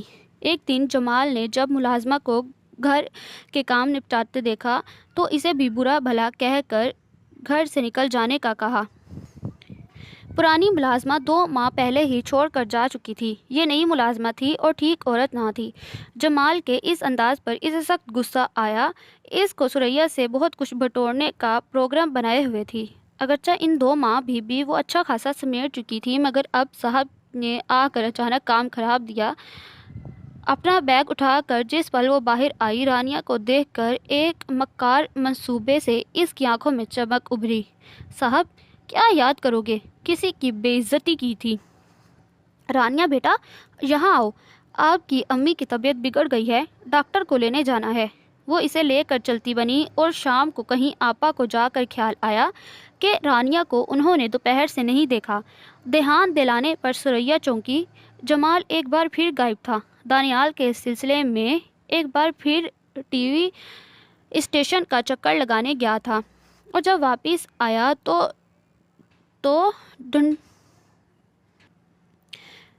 ڈھنڈورا پٹ چکا تھا کہ دوپہر کے بعد سے رانیہ غائب تھی۔ بعض لوگوں نے اسے نوکرانی کے ساتھ رکشے پر جاتے دیکھا۔ جمال کی سمجھ میں پہلے تو بات نہیں آئی کہ روتی ہوئی آپا اور بین کرتی سریا کیا کہہ رہی ہیں، لیکن جب سماعتوں نے ان روح فرسا الفاظ کو دل اور دماغ کی زینت بتایا تو بیٹے کی جدائی سے نڈھال دل پہ صدمہ نہ سہار سکا، اور سینے پر ہاتھ رکھ کر وہ ایک جانب لڑکا تو پھر اٹھ نہ سکا۔ سریا کا جمال، سریا کی بے پرواہ اور انتہائی غافل طبیعت کی جان لیوا نتائج برداشت نہ کر سکا، اور پھر جمال کے مرنے کے بعد سریا بھی مر گئی۔ ہاں، اس کا جسم ابھی زندہ تھا کہ اس میں سانس باقی تھی، اور یہ بھی کہ ابھی روح پر مزید زخم لگنے باقی تھے کہ سکتے میں ڈھلا وجود تب حرکت میں آیا جب رانیہ کی گلی سڑی لاش ایک جگہ سے برآمد ہوئی۔ اس کی پہچان اس کے کانوں میں موجود ٹاپس سے ہوئی جو جمال نے اس کے لیے دبئی سے بھیجے تھے۔ نیم پاگل سریا کو آپا کا خاوند بے سہاروں کے کسی ادارے میں چھوڑ آیا، جہاں دن بھر گدھوں کی طرح کام کرنے کے بعد رات کو جب بدن تھک کر چور ہو جاتا تب دماغ کی کھڑکیاں کھل جاتی۔ پھر ان کھڑکیوں سے سریا کی زندگی کے تمام خوشگوار اور ناخوشگوار جان لیوا مناظر پوری ترتیب سے چلتے، چیخ چیخ کر رونے پر مجبور کرتے۔ سکون پانے کو اس نے عبادت میں پناہ ڈھونڈی اور معافی کا راستہ اپنایا۔ 5 سال سسک سسک کر گزارے۔ جب عبدالرحیم اپنی کسی جاننے والے کے ساتھ اس ادارے میں آیا اور کیاریوں میں گوڈی کرتی سریا کو دیکھ کر گنگ رہ گیا۔ عبدالرحیم، اس کا بھائی، اس کا ماں جایا۔ اگرچہ ساجدہ، اس کی سوتیلی ماں نے اس کے گھر سے بھاگ جانے کا قصہ نمک مرچ لگا کر سنایا تھا۔ ابا نے مرتے دم تک سریا کا منہ نہ دیکھنے کی قسم کھائی تھی، مگر عبدالرحیم نہ جانے کیوں دل میں بہن کے لیے ایک نرم گوشہ رکھتا تھا۔ اماں ابا مر کھپ گئے تھے۔ ابا کی بیٹی منی کو اس نے اپنی بیٹی بنا کر رکھا۔ کہ شادی کے بہت سال بعد تک ان کے ہاں اولاد نہ ہوئی تھی، اور منی کی شادی کے بعد ہی حدیبہ نے کئی سالوں کی منتوں مرادوں کے بعد ان کے ہاں جنم لیا۔ منی اپنے میاں کے ساتھ سعودیہ عرب سدھار گئی تھی۔ عبدالرحیم بہن سریہ کو اپنے ساتھ لے آیا۔ بہت پوچھنے پر بھی اس نے اپنے بارے میں کچھ نہ بتایا۔ یہ کون ہے؟ 4 سالہ حدیبہ نے اپنے ابو سے پوچھا۔ یہ تمہاری بوا ہے بٹیا، انہوں نے نرمی سے مسکرا کر کہا، اور سریہ تب سے حدیبہ کی بوا تھی۔ عبدالرحیم نے اسے خود سے بہت عزت دی اور اپنی بیوی کو بھی تاکید کی اس کی بہن کی طرف سے کبھی شکایت کا موقع نہ ملے۔ پھر ایسا ہوا کہ جب جب میں تمہیں دیکھتی مجھے سریہ یاد آتی، مجھے رانیہ نظر آتی، مجھے دانی رلاتا۔ میں سب کچھ کھو چکی تھی، اب کچھ اور کھونے کا حوصلہ نہیں رکھتی تھی۔ میں مایوں کی دلہن بنی حدیبہ کی ہچکیاں بند گئیں۔ بوا کی درد بھری داستان سن کر اس دن حدیبہ کے منہ سے نکلے بہت سے الفاظ ایسے تھے جو ان کا دل چیر گئے۔ انہوں نے خود حدیبہ کی ممانی کو فون کر کے معافی مانگی اور درخواست کی کہ منگنی کے بجائے اگر وہ شادی کر لیں تو بھی وہ ان کی بات ماننے کو تیار ہیں۔ بے شک امتحان حدیبہ اپنے گھر جا کر دے گی۔ وہ بھی تھوڑے پسو پیش کے بعد مان گئیں۔ پھر چپ سادھے گم سم بوا کو دیکھ کر حدیبہ کو اپنے کہے الفاظ پر شرمندگی ہوئی، اس لیے اپنے مایوں والے دن آ کر ان سے معافی مانگی۔ یہ تو ہو ہی نہیں سکتا کہ کسی کے انتہائی رویے کے پیچھے کوئی وجہ نہ ہو۔ میں جانتی ہوں آپ مجھ سے محبت کرتی ہیں، مگر آپ کی سوچ اتنی انتہا کی کیوں ہے بوا؟ کیا ہوا تھا آپ کے ساتھ ایسا؟ آپ کے بارے میں جب بھی پوچھا امی بھی کچھ نہیں بتا پائیں اور ابو بھی۔ آپ بتائیں نا بوا۔ بوا نے جب اسے گلے سے لگا کر اس کا ماتھا چوما تو ان کے منہ سے بے ساختہ نکلا، آج میری رانیہ ہوتی تو بالکل تمہاری طرح دکھتی۔ حدیبہ تو یہ بات سن کر ان کے پیچھے پڑ گئی۔ یوں اپنے کیے کا، اپنے دکھوں کا بوجھ اٹھاتے اٹھاتے سریہ بوا تھک گئی۔ انہوں نے اپنی زندگی کا ورق وقت کھول کر ان کے سامنے رکھ دیا۔ حدیبہ کی ہچکیاں اور بوا کی سسکیاں تھیں تو اس نے ان کے ہاتھوں کو بے ساختہ محبت سے تھاما۔ ایک بات کہوں آپ سے، اس کی آواز بھرائی ہوئی تھی، آپ کی قسمت میں ایسا اور اس طرح ہونا ہی لکھا تھا۔ بوا سبب چاہے جو بھی بنتا۔ دانی کا پھر کچھ پتہ چلا؟ اس نے جھجک کر پوچھا۔ بوا کی آہ نکلی۔ نہیں، انہوں نے جواب دیا۔ ایک بات میری غور سے سن لو حدیبہ، میری زندگی سے بہت سے سبق ملے ہوں گے تمہیں، مگر اس عمر کے آخری حصے میں آ کر جو میں سمجھ پائی ہوں، اگر اس کا ایک نقطہ بھی تب سمجھ جاتی تو آج میری زندگی مختلف ہوتی۔ حدیبہ نے سوالیہ نظروں سے انہیں دیکھا۔ وہ یہ کہ توازن ہی زندگی میں حسن ہوتا ہے، اس بات کو اپنے پلو سے باندھ لو اور اپنی بوا کی زندگی کے رازوں کی امین رہنا عمر بھر۔ تمہاری نظروں کی بدگمانی نے مجبور کیا کہ تمہیں وہ سب بتاؤں جو اب میرے اندر ناسور بن کر مجھے دھیرے دھیرے ختم کر رہا ہے۔ میری محبت پر کبھی شک مت کرنا میری بچی۔ انہوں نے ایک بار پھر اسے گلے لگایا اور آہستہ آہستہ چلتی ہوئی اس کے کمرے سے باہر نکل گئی۔ توازن ہی حسن زندگی ہے، کتنی دیر میں سمجھی بوا اس بات کو؟ حدیبہ نے سوچا اور اپنے آنے والی زندگی کو اس سنہری اصول کے تحت گزارنے کا تہیہ کر کے خاموشی سے لیٹ گئی۔ So listener, that was the end of today's novel. Hope that you like it. Do subscribe if you like it. Is the only source of motivation for me. اوف اللہ، میں اس لیے ہنسی ہوں کہ سریہ واقعی بہت بدتمیز انسان تھی، لیکن جمال کا کیا قصور تھا؟ چلو ٹھیک ہے، دانیال کے ساتھ جو ہو گیا ہو گیا، بٹ جو انہوں نے رانیہ کے ساتھ کیا نا، آئی تھنک وہ اب کچھ بہت زیادہ تھا، کیونکہ یہ بہت سریہ لاپرواہ تھی، بری تھی، جو بھی تھی، بٹ یہ ایسا کر سکتے تھے نا کہ رانیہ زندہ رہتی، اپنی پھپھو کے ساتھ رہتی، اپنی اچھی زندگی گزار پاتی، کیونکہ اس میں بچوں کا کوئی قصور نہیں تھا۔ اور آئی ہوپ سو کہ یہاں بھی کچھ گڑبڑ ہے اس سٹوری میں، کیونکہ کوئی بائی برتھ تو ایسا ہو سکتا ہے transgender, because I am a medical student, I know it better کہ آپ بائی برتھ ٹرانسجینڈر ہو سکتے ہو اور آپ میں ایسی عادات ڈیولپ ہونا، بٹ وہ اتنی حد کی نہیں ہو سکتی جتنا کہ انہوں نے دکھایا کہ دانیال بالکل ہی ٹرانسجینڈرس کی طرح بن گیا۔ نو، اس کے اگر ایسا مسئلہ ہوتا تو بائی برتھ اس کے ہارمونز میں یہ مسئلہ ہوگا، ورنہ کوئی اگر اسٹریٹ ہے یعنی اگر اس کا جینڈر میل ہے تو وہ کبھی بھی ایسے صرف ٹی وی دیکھ دیکھ کے یا لاپرواہی سے وہ ٹرانسجینڈر نہیں ہو سکتا. بٹ رائٹر نے کچھ لکھا ہے تو کچھ سوچ کے لکھا ہوگا، بٹ اگر ہم سائنس وائز دیکھیں تو یہ میرے نظر میں امپاسبل ہے، کیونکہ میں نے بہت پڑھا ہے اس کے بارے میں، اور ہماری میڈیکل سائنس تو اس کے بارے میں نہیں مانتی. باقی جو بھی ہے مجھے تو تھوڑا بس صحیح تھا ناول. میں نے جتنے بھی اب تک پڑھے ہیں ان میں بس صحیح تھا. تو بہت جلد ملتی ہوں ایک نئے ناول کے ساتھ، تب تک کے لیے اللہ حافظ.